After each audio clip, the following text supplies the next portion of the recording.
குரு பிரம்மா, குரு விஷ்ணு, குரு தேவோ மகேஸ்வரக, குரு சாக்சாத் பரபிரம்மா, தஸ்மை ஸ்ரீ குருவே நமக. ஸ்ரீ முத்துக்குமரன் ஜோதிட நிலையம் திருமண மையத்தின் சார்பாக வாடிக்கையாளர்களுக்கு இனிய வணக்கங்கள். எல்லோரும் எல்லா செல்வங்களும் பெற வேண்டும் என்பதே எங்களின் தாரக மந்திரம். இன்று நாம் இந்த பதிவில் என்ன பார்க்க போகிறோம் என்றால், கர்ணங்கள்.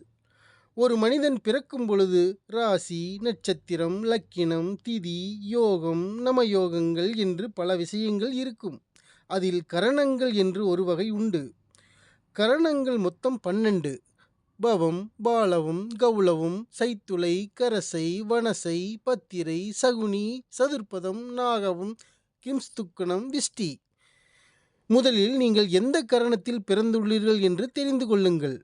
ஒவ்வொரு கரணத்திற்கும் உள்ள கர்ணநாதன் யார், அவர்களுக்குரிய அதிர்ஷ்ட மிருகம் எது, அவர்களுக்குரிய கோவில் எது, எங்குள்ளது, அவரை எவ்வாறு வணங்க வேண்டும் என்று பார்ப்போம். கரணம் ஜாதகருக்கு உயிர் போன்றது. அனைத்து கிரக சூழ்நிலைகளும் சரியில்லாமல் போனாலும் கர்ணநாதன் கால்களை பிடித்தால் தொட்டது எல்லாம் துலங்கும். நிம்மதியாக வாழலாம், வாழ்க்கையில் வெற்றியும் பெறலாம். பாலவ கர்ணம். நீங்கள் பாலவம் கர்ணத்தில் பிறந்திருந்தால் உங்கள் ராசிநாதன் ராகு பகவான். செல்ல வேண்டிய திருத்தலம் சபரிமலை ஐயப்பன் சுவாமி. நாக கோயில்கள், காவல் தெய்வங்கள், முனீஸ்வரன், கருப்பராயன் வணங்கி வர எந்த தீமையும் உங்களை நெருங்காது. உங்களின் அதிதேவதை பிரம்மன்.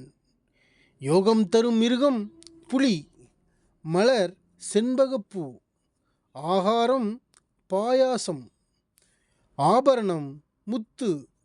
தூபம் சந்தனம். வஸ்திரம் சிகப்பு நிற ஆடைகள். உலோகம் வெள்ளி.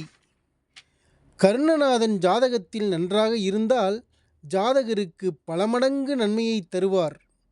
கர்ணநாதன் ஜாதகத்தில் சரியில்லாமல் இருந்தாலும் அவரை வணங்கினால் மிகுந்த நன்மையை தருவார்.